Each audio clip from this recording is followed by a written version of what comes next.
All right. Good evening, music lovers. Welcome to Alan's Music Room. Thank you for joining me tonight.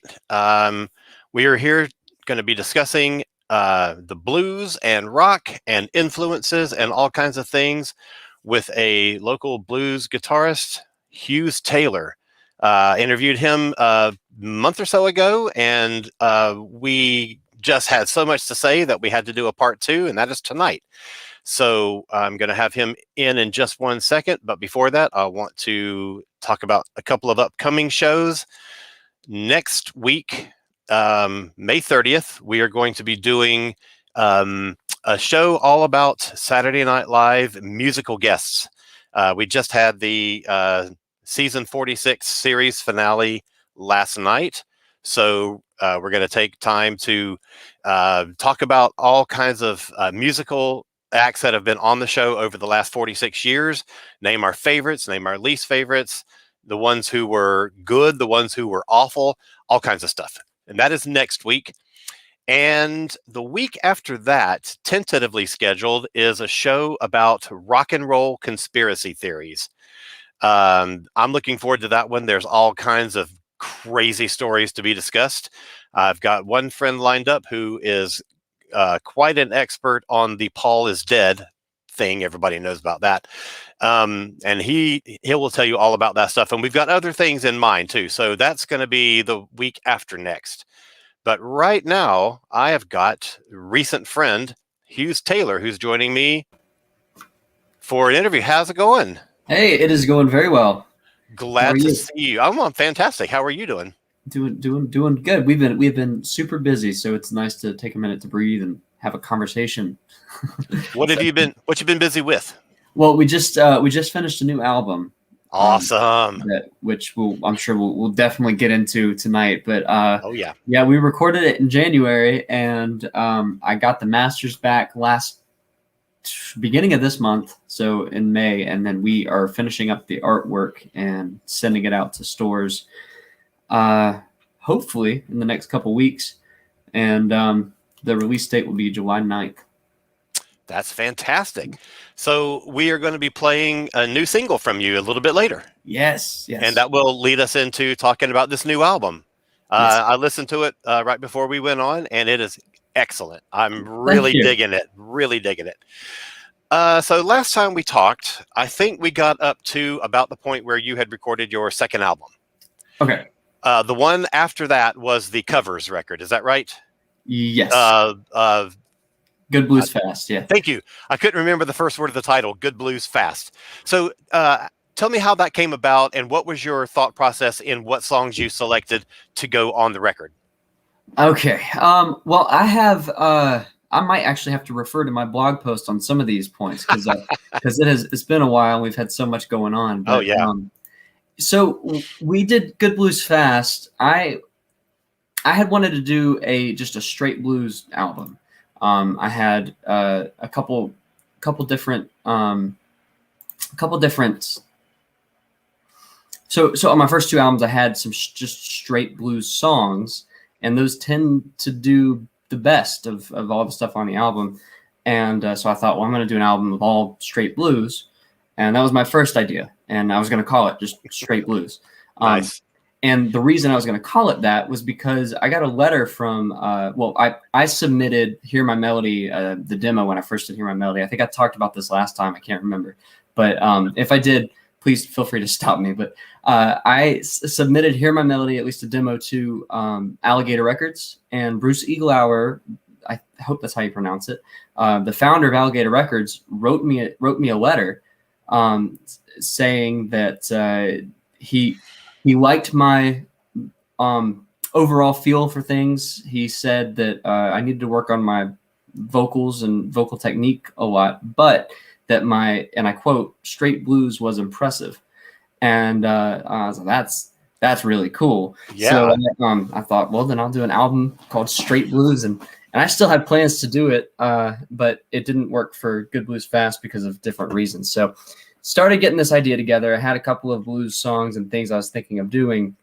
And I thought, well, why don't I do some, maybe put one or two covers on there as well, because we part of our regular act include a few covers. And then I thought, well, as we started doing that, I kind of thought, well, what if the whole album was sort of like Eric Clapton's From the Cradle, where he just, he just did, the whole thing was just different covers that were, influential and things, and his take on things. And I kind of thought, well, I'm not going to, I don't know that I think I was thinking at the time, I didn't have enough time to really do a full LP, you get 15 songs and cover songs. And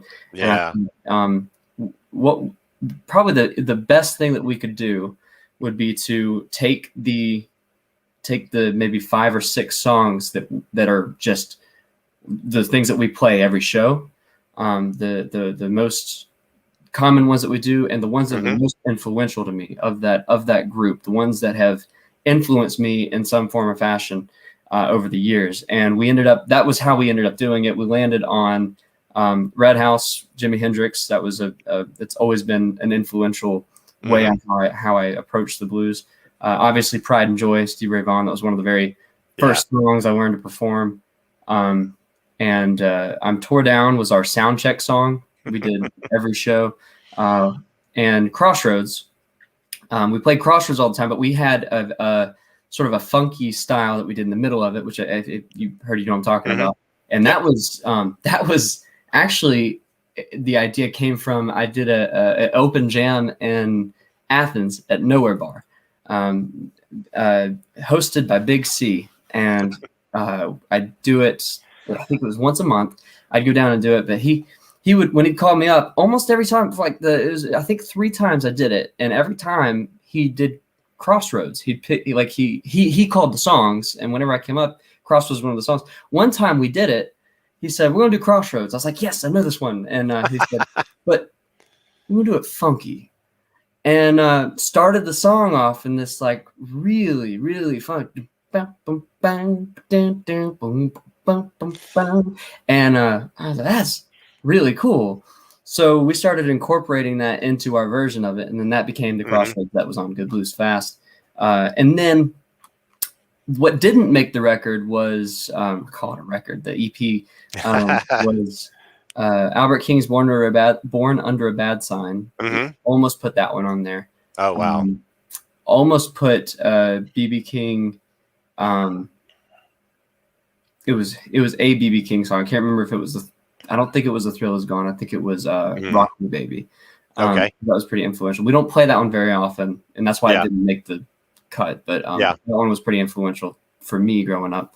And then and a couple others that we just didn't have time. But man, we finished it up with this Hendrix medley that had become our closer. And it still is our closer every time we play. It's so we call it Voodoo Joe. And it's, it starts off neither song, and we go into this a little bit much more sped up and a lot more aggressive Hey Joe with that opening riff, that doon doon doon doon doon.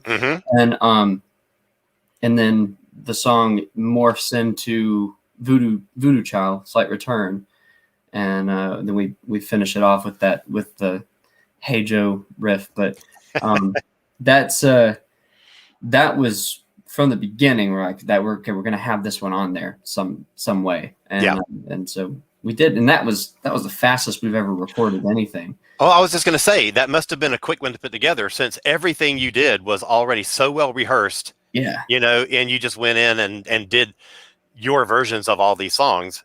Something that you mentioned that really kind of struck me is when you're talking about taking a song and making it different, like making a funky version of a standard tune or rearranging something.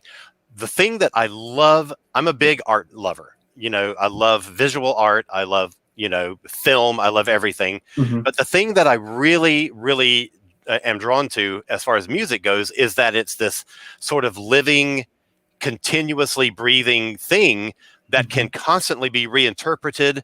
It never takes the same form that it did before. You have recorded music, but when you perform it live, it can be anything. Yeah. And I find that so powerful. Yeah. That's and that's how I try to approach each live show too, especially with a band. It's different when I'm playing with backing tracks because it's a set track and Sure. I can't do much to it. But when we play the band, unless it's something new and I'm trying to get people familiar with it, I do try and make sure that nothing is exactly the same. Each show there's something a little different.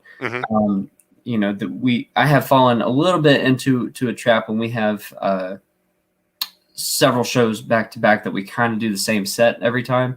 And that's something I used to never do, but just for the band's sake, Right. Keep some consistency. Ben, the bass player I've been playing with the past year, it's really funny. He's like, I will throw things at him all the time, and apparently he's not been used to that before. But he said, you know, it was really cool. It was really cool. We were playing that song, and you said, play something different. Like, well, that is a really good way to sum up our set. So, who is your current band? So currently, I am playing with Ben Alford from Macon, and he's on bass. And for any shows north of Atlanta, it's my drummer is Jonathan Benton. And anytime I'm in Macon or in areas around Macon, south of Atlanta, it's Greg Sassaman. Greg and Ben are they were the rhythm section for a band called the Highway 41 Band. Okay. In Macon. I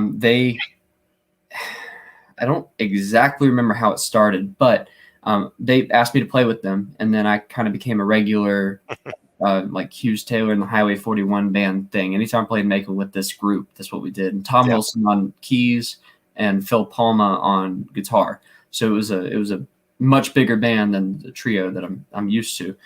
So it was really cool. We did a lot of the same stuff, but obviously with all the instruments, I was able to just kind of hang back, and it was nice to just jam and swap leads and do that. But Ben, Greg, and I they became very familiar with my music, with doing stuff with the Highway 41 Band, and then when I started doing live shows again after the pandemic, my Athens band was unfortunately but understandably unavailable. Ben and Greg and I started playing together, and just as the Hughes Taylor Trio. And at the same time, then Jonathan and I started playing together as the Hughes Taylor Trio further north. And so those are those two drummers, and then Ben is kind of what is the Hughes Taylor Band right now. But it's always been fairly interchangeable, I guess.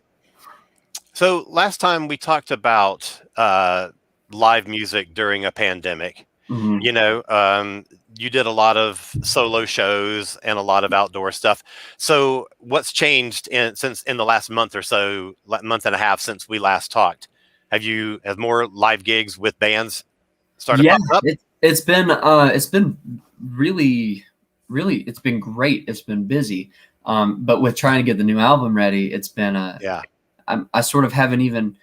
I appreciate every single time I get to play live. I want to make sure I preface that, because there's just nothing. I know what I was meant to do, right? But there are some times that I'm so caught up with getting the album ready and all the artwork and all the administrative things like the ISRC codes and all that stuff, that when I have to go out and play, I'm like, oh man, I need to do this other thing. But then when I'm playing and I'm with the band and I'm like, gosh, we're getting to play with the band, and then I have to do this other thing. So that's been kind of splitting my attention, but it has been really busy, and that's just such a good thing. It's a good feeling to be that, to be pulled in those directions. Right.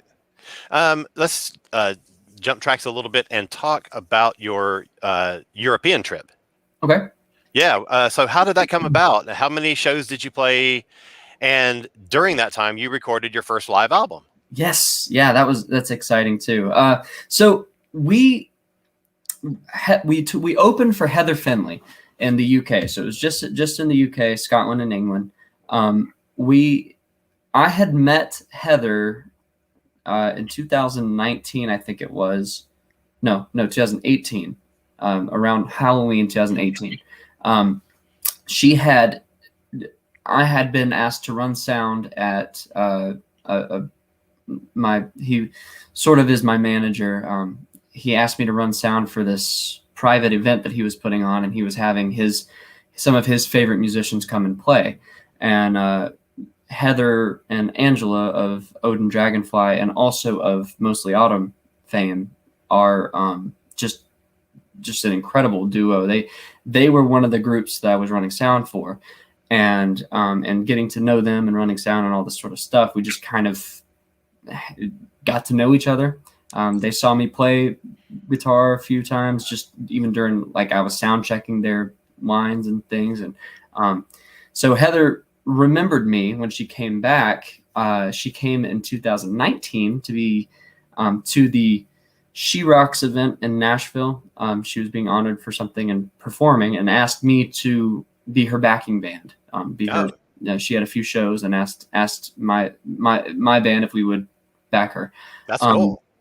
Very cool. And unfortunately, I wasn't able to do it. I had I had other commitments that I had to, I had to do. And but I basically loaned her my band. And I helped arrange the running sound for not running sound, but organizing their arrangements, and we rehearsed and did all these other things. And so I was still involved. Yeah. I just wasn't at the show. But that was great. And sort of as repayment, she asked us to open for her 2020 tour. She had a new album coming out, Wild White Horses. And it was sort of whereas her Mostly Autumn and her other solo, this was her first big solo venture, but her other music had been more of a progressive, almost folky kind of thing. I don't really know how to describe it. This new album, Wild White Horses, was much more Americana and almost not country, but like a Americana rock sort of thing. Something very different. And the blues rock stuff that I did was very complimentary of it. So she said it was a perfect fit and asked us to open. And we played, I think it was 9 shows in 7 different cities, which was really cool. It was just for the month of January. And then we got back right before they shut down travel. Oh, yeah. But I tried to record every show. And I do have, except for our very first one, I lost my voice the very first night. We got there, we played the show. I think it was a combination of maybe being a little overtired, super high adrenaline, and just coming over a sickness. And I lost my voice the first night. And I thought, well, it'll be fine. So I do that sometimes. I strain myself. It'll be fine tomorrow. Right. We had our first leg of the tour. We had 3 shows back to back. And so Thursday night was in Nottingham. Friday was in London. And Saturday was in Bristol. And my voice only got worse. So by the time we were in Bristol, I was literally at a whisper. I was just doing this just getting through the show by doing this Muddy Waters growl, but not the yelling part, just kind of like mumbling. It was rough. But fortunately we had a few days between that and the next one, and I was able to rest a little bit.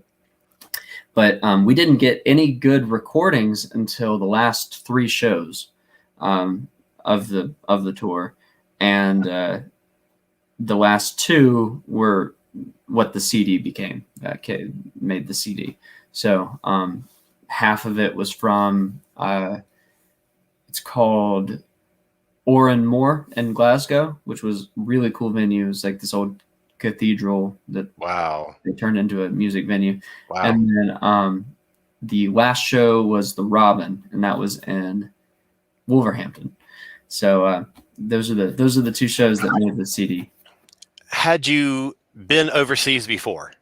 Yes, not to play, but I had traveled as a graduation gift from my grandparents. They brought me with them to celebrate their anniversary, and they would usually take big trips. Like every so often, they would take a big trip to England and Scotland. Oh, And okay. I did with them as a graduation gift from 2014. So I had been there previously. Yeah. Did you get to do any sightseeing while you were on tour? Yeah, a little bit. We got to see where Tolkien wrote the Lord of the Rings Nice. books and The Hobbit. We got to see. We went to Whitby, which was really cool, and that's famous for Dracula.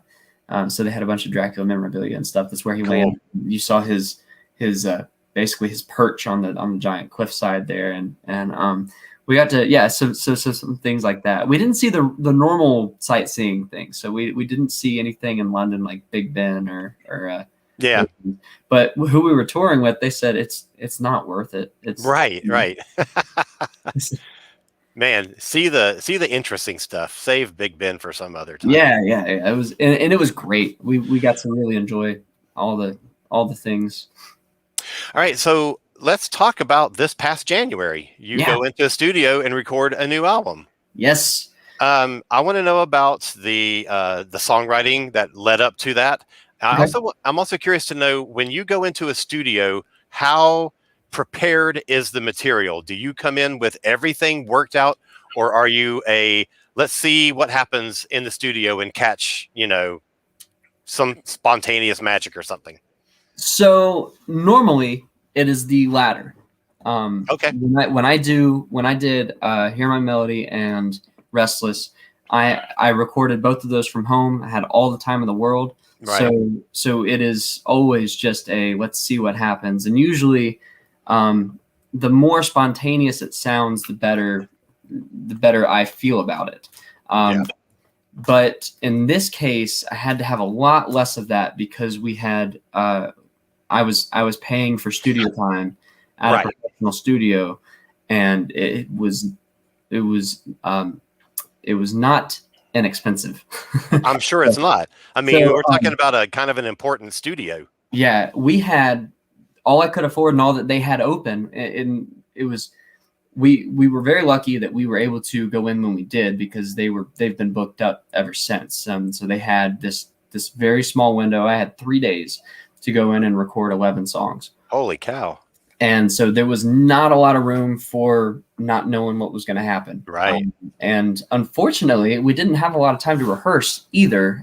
We didn't have, we didn't really have the space to rehearse, but two, getting schedules together and all this, it didn't, I was freaking out the week before. I was having some major anxiety about it, but amazingly, we went in the first day.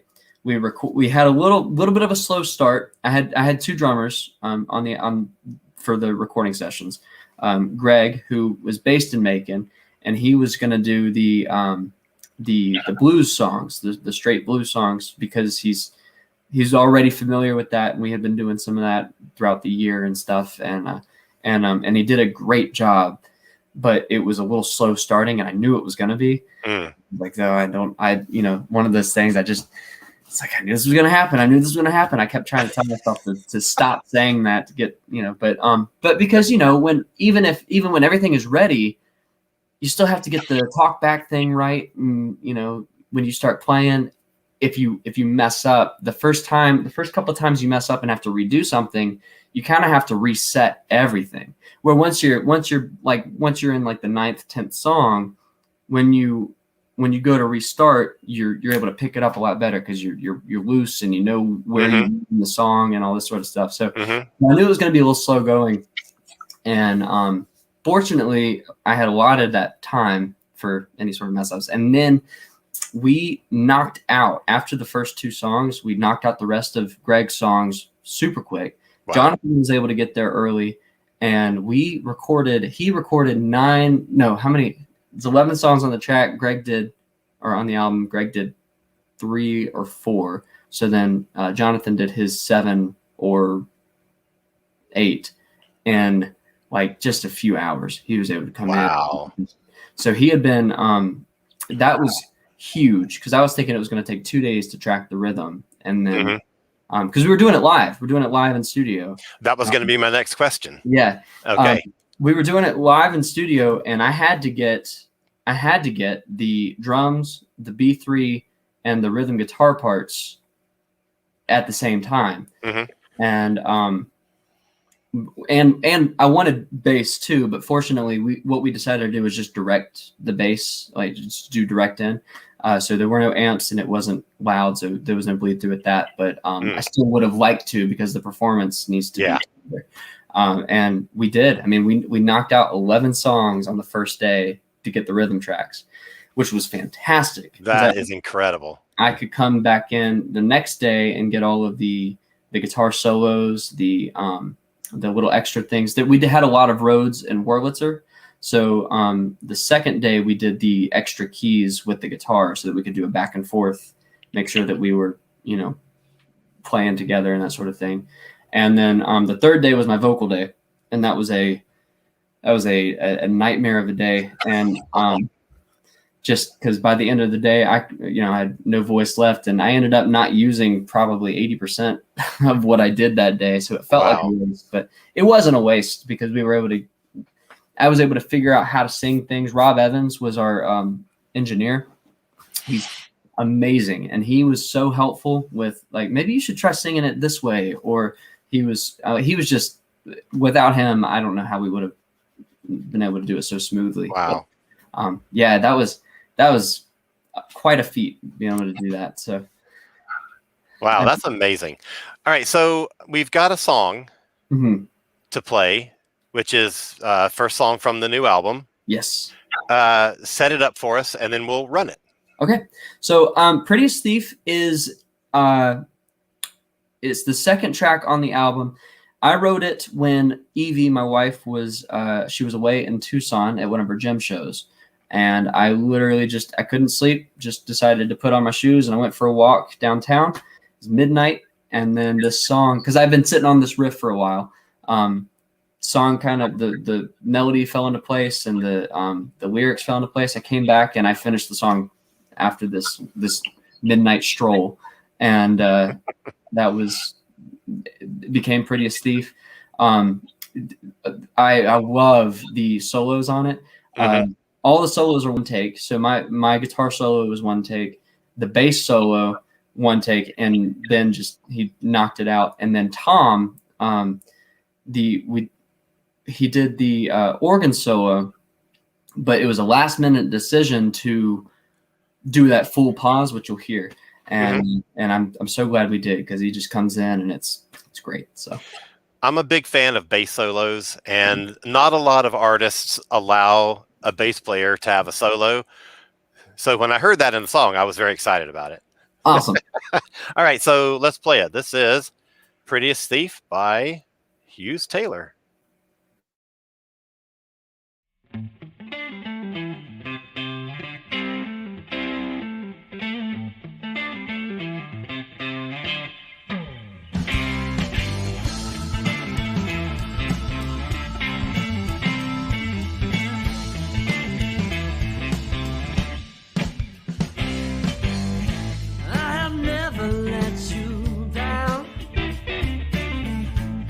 You can't keep moving my heart around. There's nothing that I would not do for just one night away with you. My mind aches, my heart breaks. Baby, please come back to me.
Thank you. Awesome. Oh my gosh. I love that groove. It's got such a great feel to it. Thank you. Thank you very much. And I got a comment from Evie Kitchens who says, I'm so excited for the new album. Prettiest Thief is such a cool song. Why, There thank you you, go. my Evie. All right. So that song does not sound like it's the product of somebody who's gone in and done a whirlwind 11 song recording in 3 days. It sounds so polished and so professional, and which I know you are. I'm not trying to say that it, Well, thank you. I mean, it's just killer. And that's not me. That's the musicians I'm playing with. Jonathan just knocked it out of the park. And with that pause when we extended it, like I said, that was a last minute decision. We did that at rehearsal. Like, we had one night to rehearse. It was the night before. And last minute, there was this pause, and like where we usually is. I don't actually. I think it was my suggestion. Let's hold it for a full bar, but it was just to hold it for the full bar. But Tom did this just amazing solo over it, and when we listened to it in playback, everybody that was present in the room sat up and were like, "Whoa!" It was really cool. Like, it felt good when we were playing it, but man, listen back. I mean, everybody was like, "That's it. That's awesome." So, so a testament to how great they are, and the rest of the album is I mean, it's just as polished as you put it, and give us a little description of what else is going to be heard when the album comes out. So the album is 12 songs. Prettiest Thief is the most recent single, but before that was Trouble. Trouble was the first song that we went in and recorded in December 2019. So we recorded the original plan was with the UK touring band. We went in to record in December. We helped set the studio up. We went to tour in January, and the plan was that when we got back, we were going to write and record the rest of the album at Capricorn and promote it for the fall. And then obviously with the pandemic and everything that went down, those plans got pushed way back. And so it was a full year after that we got to go back in and record. But so Trouble's already out, which for the most part it still fits just with everything else. It's got that sort of groove, but it's probably the heaviest on the album. And the rest of it is much more, I still think it holds the blues rock genre. I think that's a good way to describe it, but there's a few songs on there that I think a lot of people are probably going to kind of put more into a classic rock sound.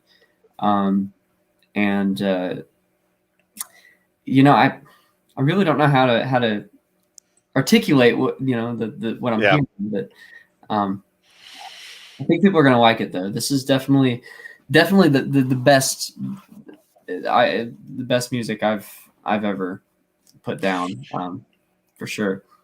That's fantastic. All right, so people should find you on the web at your website, which is HUGHESTaylormusic.com. Right, exactly. And this is coming out in July, I believe you said, right? Yes. If you want early access to it, you can have early access to it. I have something called the Blues Crew, which I believe we talked about last time, right before we stopped. Yep. The Blues Crew gets everything that I put out way before it's ever released, and they will have the album. It was supposed to be this week, but we got behind with the artwork, and so it'll be this coming week. Okay. I'm hoping by Wednesday it'll be on the Blues Crew. If it is not, it definitely won't be any longer than by Friday. So okay, that's exciting. Yeah. What shows do you have coming up, and how much of the new album are you playing when you do your next shows?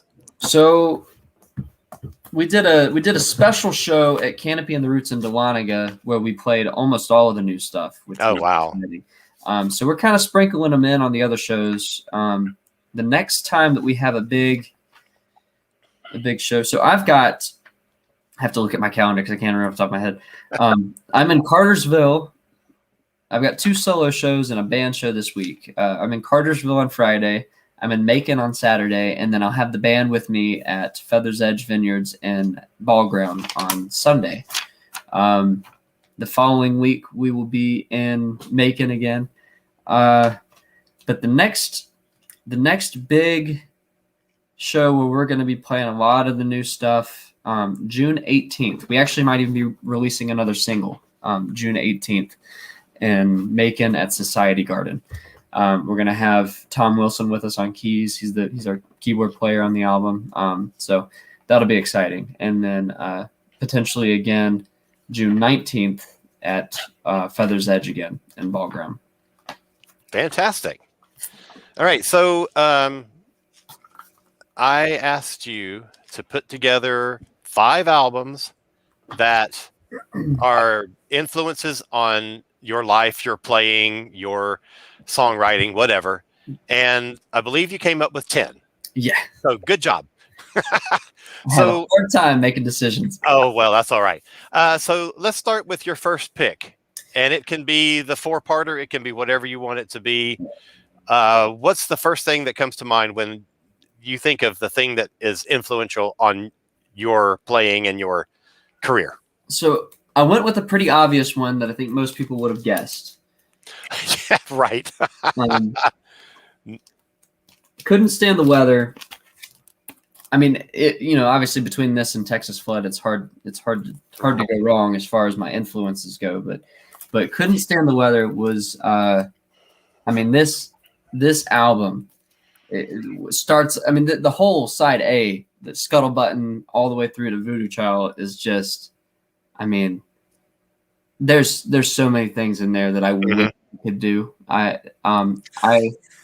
actually had to slow down Scuttle Button to I think 70% to actually hear each note that he was playing. Oh yeah, and figure out what it was he was doing. Mm-hmm. You look at the tabs and all that stuff online, but when you look at it and play it, it's not the same. So slowing down what he played, I think I had to go to 70% to actually hear. Because everything is so it's so clear and precise. It's not like he's doing anything mumbled or right. It's very clear. It's all there, but it's just so fast that my ears don't register it. Mm-hmm. And it's just amazing. So I mean, this album, this guitar player, his playing, I really considered one of his live albums, but I don't actually have the vinyl for the El Macambo, which is the most influential of any of his stuff for me. Okay. It's how I structure. If I have to write a set list, that's my go-to show that I try and copy off of. Nice. Not copy, but structure. The way the show lays out. Yeah. Exactly. The El Macambo is one of my all-time favorites. So yeah, this side I decided this was the easiest choice to start with. Awesome. All right, that's fantastic.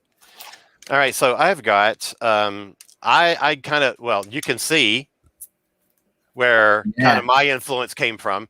I was a hard rock kid when I was growing up, and I taught myself how to play drums by listening to Love Gun.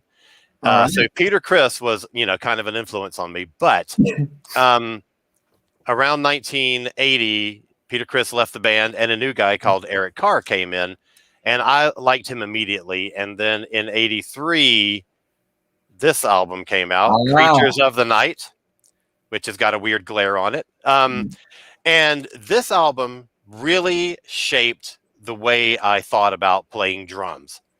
It was, and in fact, you're talking about slowing a song down to hear a part. There was one lick that he does in a song called "I Still Love You" that I'm like, of course, this is 40 years ago. I was, a lot younger then, and I was like, I don't know what it is that he's doing. So when they toured that year, I think it was a general admission show, and I got where I could see what he was going to be doing. So when they played that song, I could see how he did the thing. And I was like, that is so cool. So in addition to being a really great drummer, this album is mixed in a way that the drums are super up front. Okay. And they're really heavy and really like thunder. And so it just like blew my little, young drummer's mind like crazy. But the thing that really got me is that he's just a genuinely nice guy, and so it was like, I always wanted to be a rock star or whatever, but it was like, you don't have to be the guy, you don't have to be the jerk. You don't have to be Right. the egoist. You don't have to be, a druggie.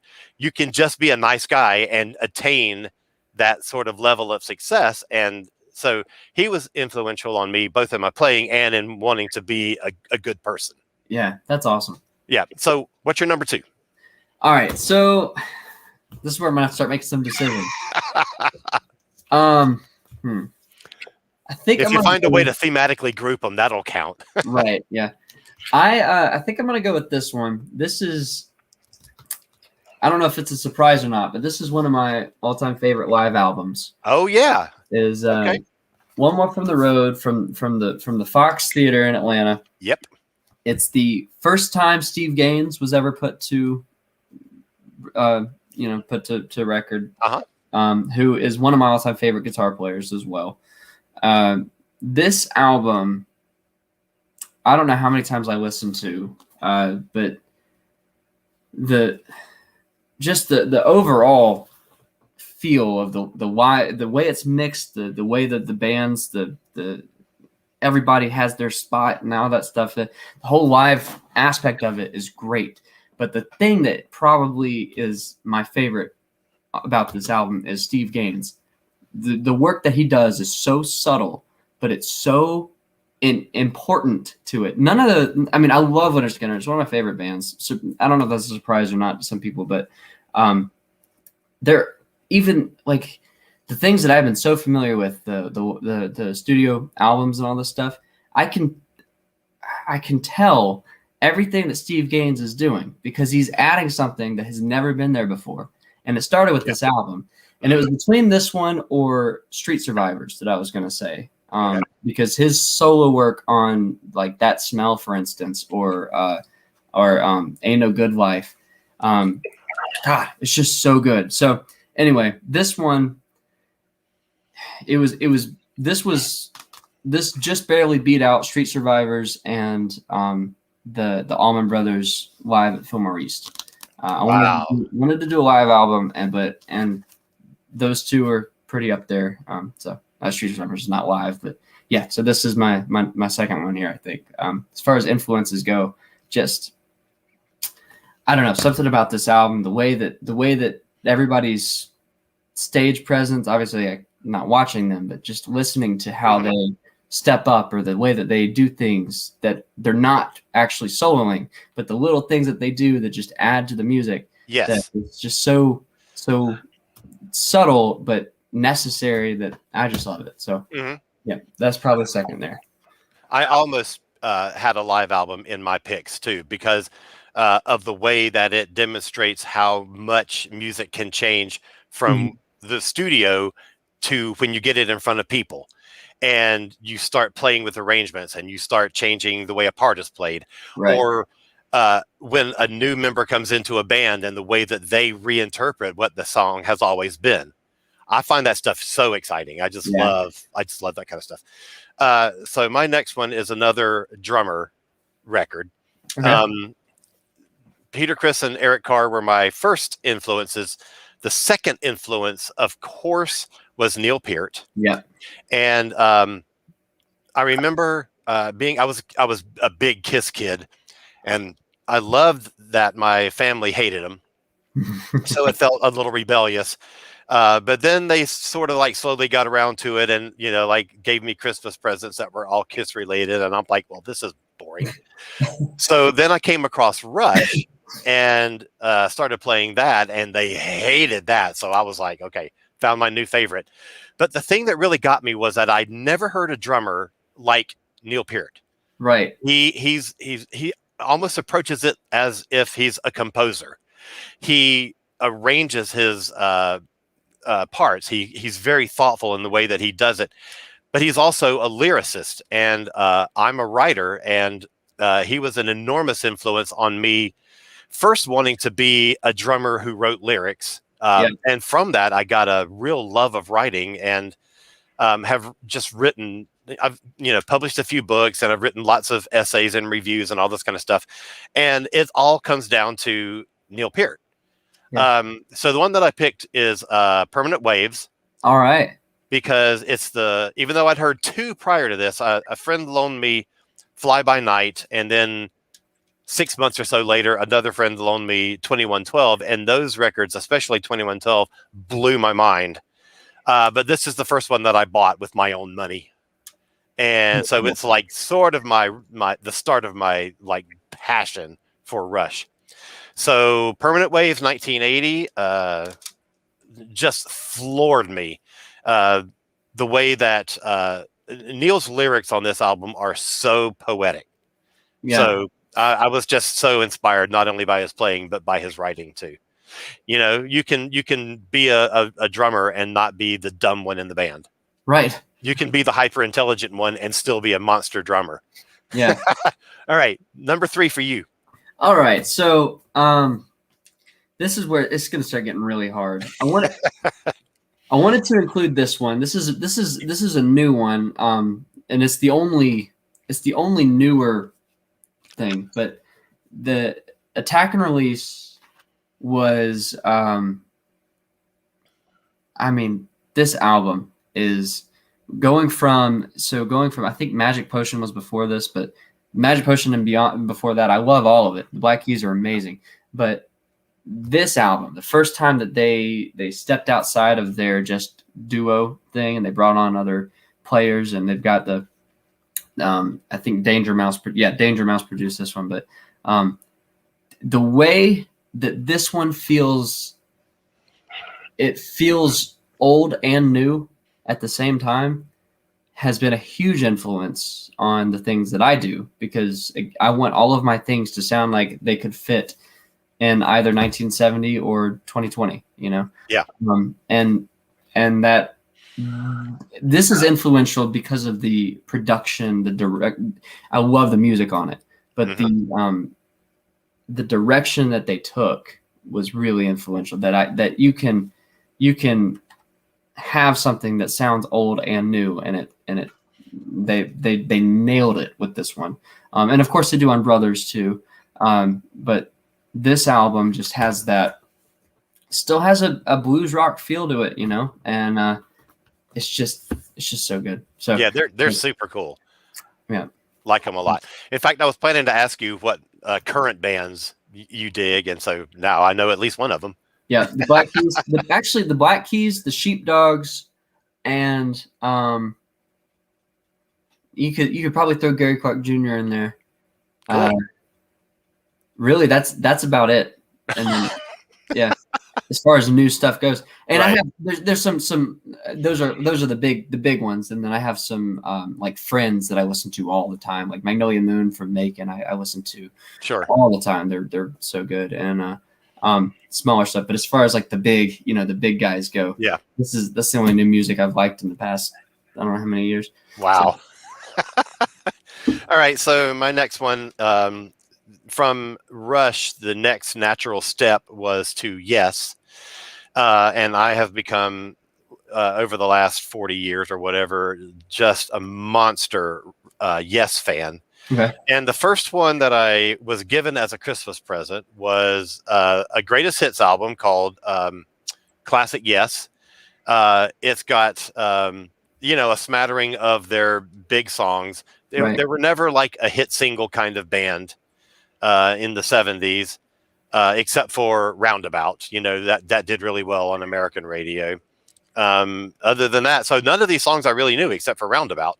And so I got it and was just really kind of surprised at, it was like Rush was a hard rock version of, like a symphony structure of approach to music. But they're more, they're sort of like regimented. They're more mathematical, I think. There's a current move to a thing called math rock, which I think Rush is really a early precursor to that. But Yes was much more fluid, much more organic, much more. So I was just blown away by their songs, their arrangements, and it was like a whole new musical experience that I had just never had before. So it really opened my my vistas, my horizon, where my perception of what pop music could be was broadened, exponentially by getting into Yes. So next on your list. All right, so I'm gonna have to really start whittling some things down. I've decided I'm gonna do the 4 at the end as one. Okay, sounds good. So now I have to make a decision. I'll let you choose. So we've got Cream, Wheels of Fire. All right. Or BB King live at the Regal. Oh man, come on. Do BB King. All right. So this record, and this is not even I don't think this is the original cover. This is something some dude wrote all over, and that's all right. Music works. Gosh, this live album is so. I cannot listen to this without getting chills, and it's almost solely because of the audience's reaction to some of the things that he does. The first time I heard this record, I was thinking, I just to be able to move an entire crowd with one note. Yeah, like that is just. I want if I will die a happy man if I can make people react to my music the way he was able to do that, and so that's something that I always strive for, is to make sure that I feel every note, to make sure they feel every note, and that's just all over this record. I mean, everything he does is just so full of emotion and feeling, and the reaction of the audience is just as powerful. And it's just so, because all of his recordings, there's so much emotion in it, but you can feel him feeding off the energy of the crowd. Oh, I just love it. I'm getting chills talking about it. This Live at the Regal is so good, and his tone is amazing. And this is also influential in that it reminds me, I don't have to play fast, just play well. There you go. That's something that I do tend to struggle with sometimes, because I will overcompensate by getting every note that I can in a certain amount of time. And I think I even touched on this last time we talked, that I've been moving as best as I can away from that mentality. Just play well. You don't have to play fast. But. We live in a post Eddie Van Halen world, and he changed the way people thought about the guitar. And there are people who have taken that to the extreme of you have to play fast, you have to do pyrotechnics, you have to because that shows how good a guitar player you are. But that's not always the case. No, and that was most certainly not the case with Van Halen either. Absolutely. People forget that really fast. Exactly. All right, so my next one is going to be Heroes by Bowie. All right. I remember, I first heard Bowie on the radio in '75. That was the first hit that he had in America, and liked it, and heard lots of Bowie and liked everything I heard, but he never really stuck with me until I had a friend who would just play random stuff. And she played Heroes a lot, and it was weird. It was unlike anything I'd ever heard before. It didn't make any sense as far as song structure or the way it's produced, or the way that the instruments sounded. It was just crazy. But it started to really catch my ear. It was more than just what you hear on pop radio. It was more than Under Pressure that he and Queen did came out, and it was okay, that's a nice pop tune. Right. but it was nothing like this stuff.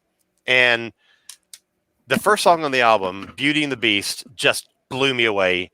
But then side 2, which is all weird, atmospheric, abstract instrumentals, was like, what is going on? Yeah. It's one thing if a band like Pink Floyd, here's a segue for you. If Pink All Floyd is doing an instrumental or something, it's going to have those qualities to it, but it's a band who's, each member is contributing to that sort of experience. Whereas this is a solo artist who is playing with whatever studio musicians he has, and this is what he's creating. And that just sort of like, it was a whole new experience for me. So once again, musical horizons broadened into, I started to like some electronic stuff because of this, some of the German, the krautrock kind of scene because of this. So it really introduced me to a lot of stuff that really gave me new perspectives. Cool. Next. Yeah.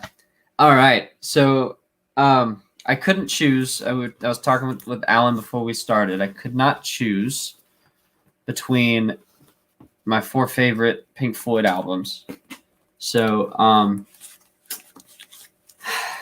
I can't choose. They're all so important to me and my musical taste and everything. I will say probably this one had the most influence on me throughout high school.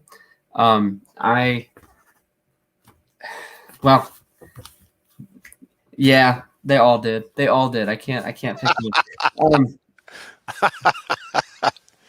So The Wall, I actually wrote it was the only A I made on these writing assignments that we had every few weeks in my English 101 class. So I was a freshman in college, my senior year of high school. I was dual enrolling, and I made an A in the class because of this essay and other things. But this particular essay, we had these big writing assignments every like 2 weeks or something, and this was the only one I really made a solid grade in, because I wrote about why The Wall was the best concept album. Well, was a better concept album to Dark Side of the Moon, and in doing all this research on all these concept albums, my opinion changed drastically throughout the writing process.